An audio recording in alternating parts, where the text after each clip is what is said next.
Hey everybody, welcome to a new episode of the vlog. This is a record collection video. I've mentioned before that I've been trying to go through all my rock albums in chronological order, and this has been sort of a listening project of over a year already for me, and I'm only up to like 1972, but I'm having fun with it. I'm having fun with this rather dorky listening challenge, and today I'm going to show you just some of my favorite albums from 1972, which was a very good year for rock and roll. And I'm going to start with, who I've already previously mentioned, is probably my favorite singer of all time, Linda Ronstadt, and her self-titled 1972 album. She tasked guitarist Glenn Frey with forming a backup band for her around this time, and in doing so, he essentially assembled the Eagles, as all four original members of the Eagles are featured on this album, as well as several other awesome session musicians too. This is mostly a studio album, but there's 3 live tracks on it, including a really fun, upbeat, high-energy live version of the song Rescue Me.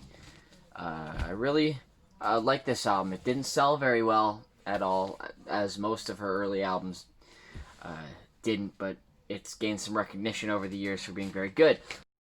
Alright, next. Motown.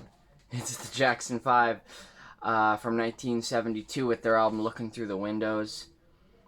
It's a Canadian Tamla Motown pressing of this one. They do a good version of the song Ain't Nothing Like the Real Thing on this one. A personal favorite of mine from this album is their cover of the Jackson Browne song Doctor My Eyes. I thought they did a good job on that one. Procol Harum live with the Edmonton Symphony Orchestra. This is the album from which you get that famous version of the song Conquistador that gets played on the radio a lot. Of course, with the full symphony orchestra. I don't know if I've ever listened to this full album. I've definitely heard this version of Conquistador many times. It's one of my favorites. That song originally came from their 1967 debut album, but this is the most popular version of that song. And it's not really Canadian content. It's Procol Harum, not a Canadian band, but they're with the Edmonton Symphony Orchestra, so that counts. I've got Elvis live at Madison Square Garden. I have a few of Elvis's 70s live albums. I enjoy them. I don't know why, but I really always do. My favorite Elvis live album is the Aloha from Hawaii one, but this one's I've never actually heard this one. I picked this one up pretty recently, so we'll see how that one sounds. I have John Lennon and Yoko Ono's That's Not Gonna Fly. John Lennon and Yoko Ono's Sometime in New York City. It's got a sort of questionable use of language on the front cover, and I understand it's just for protest, but I don't want to be demonetized, so I'm going to censor that a little bit. Not that my videos are ever popular enough to be monetized, but just to be safe and to not offend anyone. I've censored that word, but yeah, Sometime in New York City. This was originally a double album. There was the first album was just the studio recording, and then it also came with, I believe, a live in New York City recording as well, but I wasn't really aware when I got it. I was never really aware of John Lennon's solo output, and I didn't realize that this album is actually missing the Live at the Fillmore East album. I only have the first LP of this 2 LP set, but that's okay. I do still have the main album at least. Here's a cool debut album from Queen.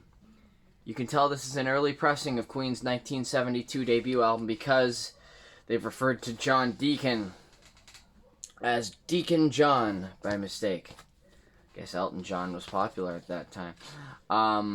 Yeah, on the original Chris Ellis label there. Yeah, no massive monster hits on this, except for maybe Keep Yourself Alive did pretty well. But yeah, pretty cool to have Queen's first album there. Slade by Slade. Slade is a very cool British sort of glam rock band. I've always liked Slade. Their band name is spelled Slade, And then Slade is the album title here. It features the big hit, The Whole World's Going Crazy, and Mama, We're All Crazy Now. Goodbye to Jane was also a big hit. Haven't heard this album in a long time. Excited to revisit this one. Back to the Michael Jackson. I showed you guys the Jackson 5 album earlier. Here is Michael Jackson's 1972 solo album, Ben, from the very early days of his solo career. Of course, Ben was, I believe, the theme song from a movie of the same name, sung by Michael Jackson, and became a huge hit. Now, the movie is about, I don't even know, like some kid befriending a rat or something. And I think it's like a pretty creepy movie. I don't know. I've heard weird things about it. I've never seen it. But the song has aged a lot better than the movie has. And I actually have a UK, I believe, import of this one on the Black Tamla Motown label. Yeah, made in Great Britain.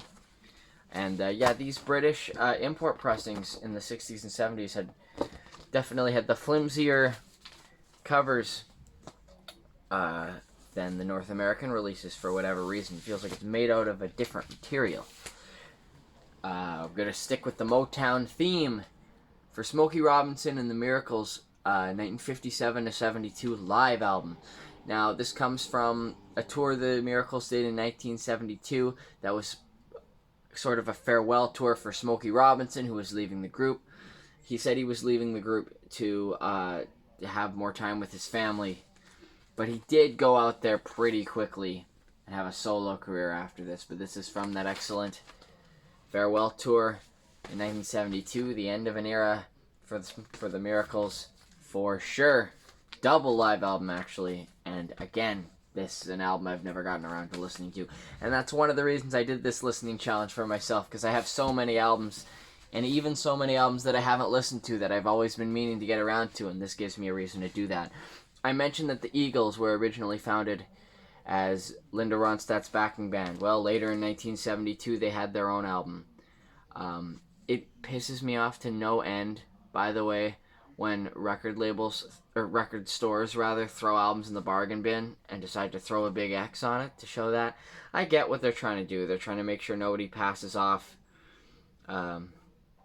just any old album. Oh, I got this in the bargain bin. But don't put a big X on the cover art, please. Sorry. Anyway, yeah, there's a gatefold art here. Lots of hits on this, especially considering it's a debut album. You got Take It Easy, Witchy Woman, or Witchy... I can't speak English today. Witchy Woman, and Peaceful Easy Feeling, 3 monster hits for them. Canadian rock band, April Wine. April Wine's one of my favorite bands. I have most of their entire discography, and this is one of their earliest things. Don't worry if it looks like my hand is all over the album. This is merely the cover art. And the back cover is just, well, the side 2 album art. And yes, in case you're wondering, the album itself looks exactly the same. I always thought that was kind of funny. Oh, and it does have a band shot on the gatefold here. There were 2 Canadian hits from this album, and both of them were covers. You had their cover of Bad Side of the Moon, which was a lesser-known Elton John song. And you had, of course, You Could Have Been a Lady, which was originally a hot chocolate song. Keeping the Canadian content going. There's the Canadian content sticker right there.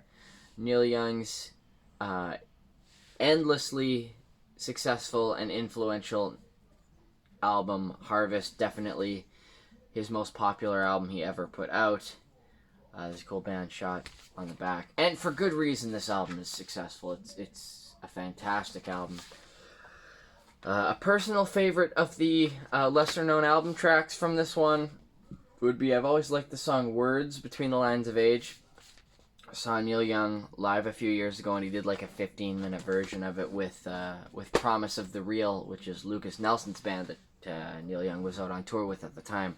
And that was excellent. Also, like I mentioned earlier, my favorite singer, Linda Ronstadt, she does a couple of backing vocals on this album on Old Man and Heart of Gold, as does James Taylor. I never really got into the really prog rock, but I do have this Yes album, Closer to the Edge. I've had this album forever, never got around to listening to it. So much that I even said the name of the album wrong. It's Close to the Edge. But it's a classic Yes album a lot of people like, so I gotta finally get around to listening to this bad boy.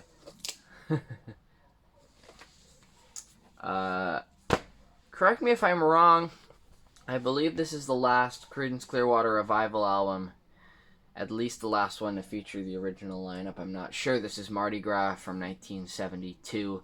I believe on this album, it was not just John Fogerty doing the singing and songwriting. They sort of opened it up to the rest of the band to write some songs for that album. And they did. And those are usually not the most beloved songs of the CCR catalog. John Fogerty is an immense talent. But it is still cool that you do get to hear the other voices in the band that didn't sing up as often. And then I also have a pretty beat up copy of Creedence Gold, which is just an album of some of Creedence Clearwater Revival's greatest hits from like 67 and 72. Back into Motown for the last couple albums I'm going to show you guys. The first one being Stevie Wonder's seminal Talking Book album with his signature song, Superstition. You can tell the cover art on this one is starting to fade over the years, but still sounds great, and that's all that matters. And then, of course, You Are the Sunshine of My Life was a big hit. I love the song, Maybe Your Baby. Yeah, this is sort of the start of 4 albums in a row that Stevie Wonder put out in the early to mid 1970s that are just all so perfect. This album, Inner Visions, Fulfillingness, first finale, and Songs in the Key of Life. Then I also have the Four Tops Anthology album. This is a 3-album, it's not a box set because it's not in a box, but sort of a mega compilation from the anthology series that Motown put out in the early to mid 1970s. They did one of these for most of the bands that were really popular around that time, and this features all of the Four Tops hits from when they started being Motown hitmakers in 1964 to when they left the label in 72.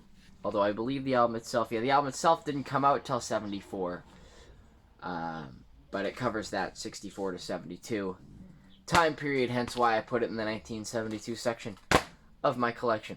Anyway, thank you for watching. That's it. Those are my albums from 1972. Let me know in the comments if you have or have had any of these albums, if any of these are like maybe one of your favorites, or you have memories attached to these albums. Please let me know. Yeah, thank you so much for watching.